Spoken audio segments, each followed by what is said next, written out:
welcome to Bad Ideas, the show where we look at misfires, mistakes, and miscalculations from all throughout history. I'm Tony Southcott. And I'm Albert Berg, and we have just put Christmas behind us in the timeline. A lot of people getting games and Nintendos and stuff, and Tony has a tale of Christmas past and a Nintendo gift that might not have been so great to get. Well, it's not a bad gift to get now if you have one, because you can sell it on eBay for like 4 or 5 times more than it's worth. But yeah, like, we're talking about the Virtual Boy, which is Nintendo's first attempt at doing anything with virtual reality technology, and it was one of the first consoles that ever offered that sort of tech. Now, this sounds pretty exciting, Tony. What year are we talking about here? This is back in 1995. 1995. You got so you're in the mid-90s. You're talking about Nintendo. You're talking about virtual reality from Nintendo. And this is when Nintendo could basically do no wrong. They were riding high off of the Super Nintendo, which was possibly my favorite console, just because there's so many memories from my youth tied to that one. Like, they were pumping out games that were absolute classics. Even the first game they put out, that original Super Mario, Yoshi's Island, tons of these other things, colorful, bright, vibrant games with real worlds inside of them. And they also had a full-on death grip of the mobile market with the Game Boy. They were faced with a minor problem, though, in that the SNES was coming to the end of its life cycle, and they knew that the Sega Saturn and the PlayStation, the original PlayStation, were due to drop in just a couple of years. They really wanted to stay current in the market, so they decided they were going to put out something to go along with this, which would end up being the Virtual Boy. I gotta say, knowing what I know about Nintendo, this is not terribly surprising. They are forever innovating in other ways that other consoles are not. The fact that they zagged so hard into, you've got a bunch of other cool consoles. We've got virtual reality. That fits exactly with everything I know about Nintendo. Yeah. I mean, I've got my Switch sitting on my desk, and that is unlike any other console out there. It's basically like a weird tablet that's just, I don't know, it's an odd console, but it's been awesome so far, and it's unlike the other ones that are out there. And part of the reason why they veered so hard into VR was because of a company called the Reflection Technology Company out of Massachusetts. And they went to Nintendo after being rejected by the toy industry and being rejected by Sega, because they had this new depth of field screen technology that they thought a gaming company could really get into. When they went to Nintendo, Gunpei Yokoi was very impressed. Yokoi was the head of Nintendo's prestigious research and development department, their main one, and he was the guy that actually brought us the Game Boy, as well as their previous handheld console, the Game & Watch, which I never got to play with the Game & Watch. I'm not sure how good that was. I think it's a very, very basic handheld, but the Game Boy back in the day, that thing had some real life to it, so he was looking for the next to go to. I believe the Game & Watch was actually their first product that they went to market with in Japan. It was hugely popular with It was hugely popular with commuters over there. They would play it on the trains and whatnot, and that actually came before the SNES. I'm sorry, the NES.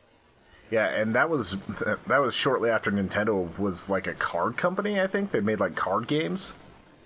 Yes, they switched into Donkey Kong was their first foray into digital gaming, at least in the U.S. And I say digital gaming, you know what I mean, non-physical card-type games. Yeah. But the Reflection Technology had this new LED tech that would reflect an image onto each eye, creating a 3D depth effect that hadn't been seen in consoles before. Yokoi wanted the technology because it would be very hard for competitors to emulate, especially after acquiring exclusive rights to Reflection Technology's new screens. Yokoi wanted Nintendo to be seen as innovators, a company unafraid to take risks and come out with new and vibrant technology for gaming. Thus began the 4-year development of the VR32. So what went wrong, Tony? Essentially, it was a little bit ahead of its time. They decided they were going to go with a lower cost version so that it wouldn't have color. The only color that you got with the Virtual Boy was basically laser red. And because they had only this one color, they were a little bit limited in what they could do with it, and it was also a very, very unattractive color. Also, because of the power in the system at the time, because it was having to run 2 games simultaneously, basically like render two images for each eye, they were only able to put so much power into it. Even though it had a good processor that was more akin to like what a PlayStation had, it was not quite powerful enough to render more than like standard side-scrolling type technology for a lot of games, and very few depth effects. Also, it wasn't truly a virtual reality experience because you couldn't look around. It was very much a very fixed console. And along with that, instead of being something you could strap onto your head and like go lay down and do something, like they intended it to be a mobile console at first, it was something you had to have on a sort of tripod on your desk, lean over really hunched, and have terrible posture while looking into this thing. Just not quite the console that people would be comfortable staring at for a long time. They said that they could have made a full color display, but it would have cost about $500 per model. Yokoi said, "We experimented with color LCD screens, but the users did not see depth, they just saw double. Color graphics give people the impression that a game is high-tech, but just because a game has a beautiful display does not mean that the game is fun to play. Red uses less battery, and red is easier to recognize. That is why red is used for traffic lights." All of this stuff sounds exactly like Nintendo's decision-making on a lot of other products that succeeded quite well. The Game Boy, for instance, the Game Boy Color, and the original Game Boy both made heavy cuts in what other people might say would be cool features, because they were very concerned about battery life and they were very concerned about cost. Yeah. And they were not going to put something out that you had to change the batteries out of every 2 hours, and they were not going to put something out that people couldn't afford. I mean, obviously there's a limit, but Nintendo has also always been very price conscious about the stuff that they make. Yeah, a friend of mine had a Game Gear, which was, I think, more towards the end of the Game Boy's life cycle. And whenever I used that, it was really fun, and there were some cool games for it, and it looked amazing. But you pretty much had to be pretty close to a wall charger, like, or have one of the early car chargers to be able to use it if you were going for a long trip. You were constantly changing the battery on that thing. But it sounds like that combination of that approach of trying to cut costs and to keep it usable as much as possible, and the very limited technology, made this a no-go. Yeah. And basically, before the console's release, Next Generation magazine stated, "Either Nintendo has gone completely mad, or it deems the future of video gaming to be crude, red, and likely to induce headaches." Also, on the box, it stated that children under 7 shouldn't use the console because it would stifle eye development. And that's just not something you want to see for, like, something you're buying for your kids. They're still having that issue with the 3DS, right? Wasn't that a thing? Where they had to be like, you guys shouldn't have the 3D on if you're a kid. Yeah, they also have an option to toggle 3D off, I'm pretty sure, on those. So it's I not think there's quite a as dedicated bad. button for that Yeah. exact thing. And most people I know, like, after a little while of using the 3DS, have just turned the 3D off because they're playing it because it's a fun Nintendo, like a handheld. It's not because it's 3D. It's like you've got Sony's version, the PSP or whatever it's on now, and I don't know anybody that actually owns one of those anymore. After lukewarm receptions for the new console at E3 and the Consumer Electronics Show in 1995, there was some doubt as to the Virtual Boy coming to market. Nintendo had been pushing resources elsewhere and had stifled the development of the console. Instead of scrapping the hardware, it was pushed out in June in Japan and August in America in 1995. Shortly after this, Nintendo boasted that they had sold out of Virtual Boy consoles, but this was because they only shipped 1 or 2 consoles to each retailer. Well, that sounds like a familiar song and dance as well. Yeah, definitely. I mean, that's an odd thing about Nintendo. Whenever they have a product that can sell tons and tons, like their their NES and things like that they put out, the NES Classic, they don't tend to ship enough. And then Even the Switch was out of stock for a while after it released, although I think that was just because of production problems. I mean, not problems, but you can only make so many, and you got to start selling them eventually. Yeah, when the Nintendo Wii first came out, like, that was a thing where all these retailers had like 10 of them. That was out of stock for like 2 straight years. Yeah. I swear, I worked in electronics at the time. This is not the Nintendo fan cast, but this is a topic that is very near and dear to our hearts. I was at the release for the Nintendo Wii because I worked at Best Buy at the time and was able to actually get one opening day. And I probably used it for a total of like 20 hours. It was not my console. Sorry, I didn't have anything to say about that except No, it's for I'm fine. fine with the Wii. I had some fun with it. It's Nintendo yet again innovating, trying something new, seeing what sticks. The game library was the next biggest issue. With only 22 games between it and fewer released in the US, it didn't give gamers many options. On top of this, it was really not virtual reality experience. Virtual reality implies an immersive world, and you don't get that if you can't look around. Like, there were no motion sensors, there weren't anything like that, and also, you had to be just stapled to your desk to be that. To do it. We talked about that a few minutes ago. This was basically just you peering into something that was completely stationary. Most of the games weren't even in first person and had graphics not far removed from a Game Boy. From personal experience, there were some really cool depth effects. Playing Mario Tennis was fun because it gave more depth, but it really wasn't enough to make you want to play it over a normal tennis game, if you even want to play a tennis game to begin with. I will say that was a really good one for the Wii, like the Wii Sports package. But You said from personal experience. Have you actually used one of these in your life? one of my friends had a Virtual Boy, and he actually had almost the entire game library for it because he bought it whenever they were essentially going out. So he paid, I think, $40 for the console from a retailer and bought all the games for about $10 a piece. Ouch. So I got to try a lot of different games for it. So these are actually coming from personal experience. Okay. The game that was most loved on the Virtual Boy seems to be Wario, and it barely used the depth effects to do more than go further back on the screen. So it was a side scroller that you basically could go into tubes and just pop up behind, and you could see things in the foreground while you're in the background working on stuff. But it was a standard Wario game. It was like you charge, you break things, you're just doing the fun Wario platforming. One of the most innovative games and my favorite on the console was Teleroboxer, which was a first-person Punch-Out style game. This one actually looked like the punches were coming at you and had very tight controls. You could dodge, put your fists up, and use a variety of punches, as well as get knocked out by robot monsters. And when you got knocked out, you can just feel it coming. You see that punch going through, and you just can't get your hands up fast enough, and it just pops you right in the face. The screen breaks. It looks like the screen cracks and everything, and then you go silent because you're a robot. It's just static after that. That sounds fun. Yeah, that was actually a pretty fun game for it. The other games just got kind of weird. Like, the Mario game for this console was just a back-and-forth platformer. It had 100 levels, and it wasn't even really a platformer. It was one room where you're having to go and jump on turtles to kill other things and go back and forth and back and forth. So it really wasn't a very in-depth game. It felt like you could have done that with any character, and they just put Mario on it to sell more of that particular one. That actually does not sound like Nintendo. Usually their Mario games are pretty well thought out, which maybe indicates that they knew this thing was not going to be a huge seller to begin with. And that's kind of the impression I got too, is that they probably were looking at, well, we've got this Super Mario 64 game in development, and we're going to be putting our entire effort into that. Red Alarm was one of the other games that was pretty interesting. It was basically a Star Fox clone, and it had some cool ideas, like you could go first person of a ship and you're flying through these corridors and shooting at other ships and all this, but it was really weird because it wasn't rendered. It was straight up just red wireframe on red wireframe.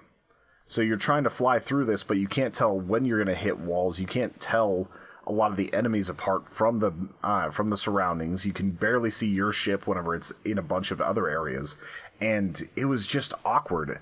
Imagine graphics for Battlezone. I don't know if you ever played that. You can still go and find ports of it online, but it was a tank game that was basically just green shapes, and you were firing at other tanks, and it was pretty fun back in the day.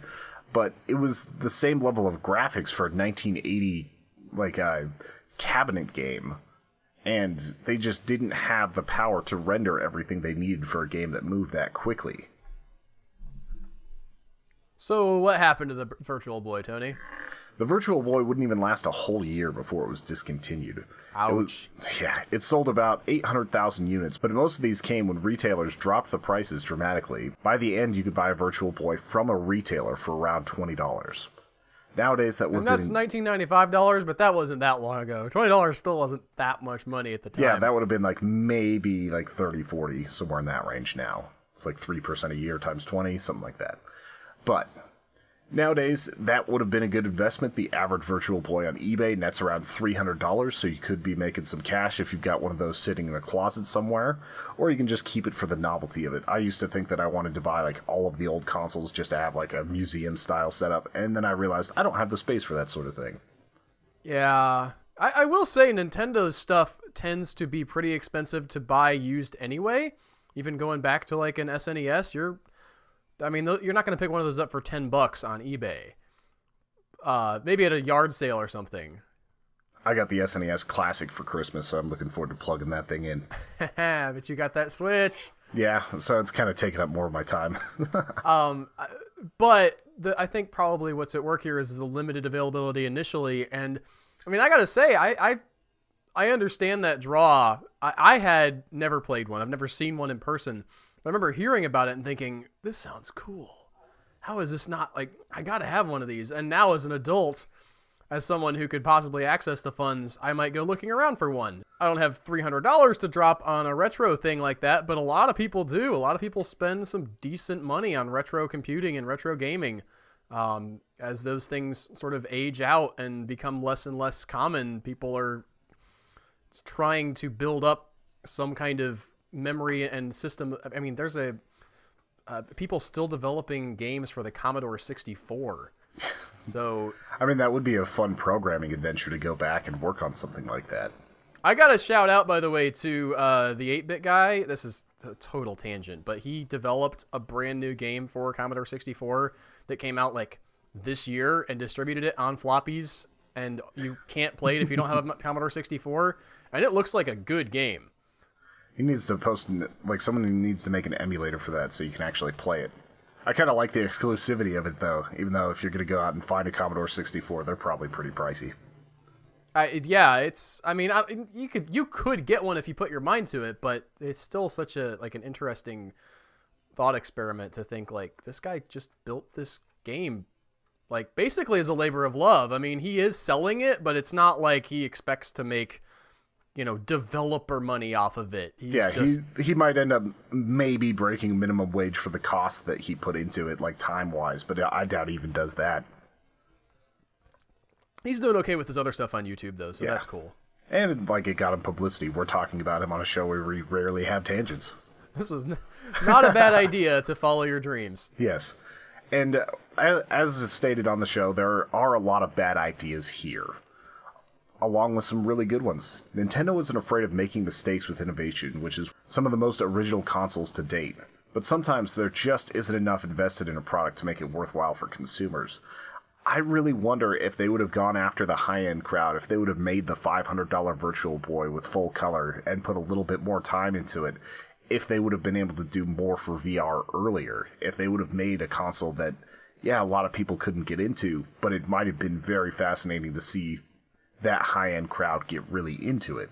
That just seems so antithetical to everything Nintendo's about, though. They are not about the high-end crowd. Yeah, that would have been more of a Sony thing to do than a Nintendo thing. And even today, although I will say Sony's probably got the cheapest VR on the market, but even today, VR gaming is a expensive proposition. Yeah, you're looking at $500 for an Oculus or a VR. With the Oculus and the Vive showing off the potential of VR for modern gamers and some consoles getting in on the action, the future of VR still seems very bright. It's only a matter of time before augmented reality and virtual reality makes it into the average home. Even the VR games for phones have been incredible, if not a little bit limited by scope and the power of the processor. But even still, like, having a console in 1995 that showed off that virtual reality was a thing that could come, I'm glad that Nintendo decided to take a chance on this, even if they didn't recoup costs, even if it's mostly known as a flop instead of a true innovation. Like, the Virtual Boy in itself wasn't the worst idea, it was mostly about the execution here, and we see that a lot with bad ideas. It is never a bad idea to take chances. Well, I was going to say, it maybe is sometimes. Whenever you've got the money to be able to take chances, it's not a bad idea to just go after it sometimes.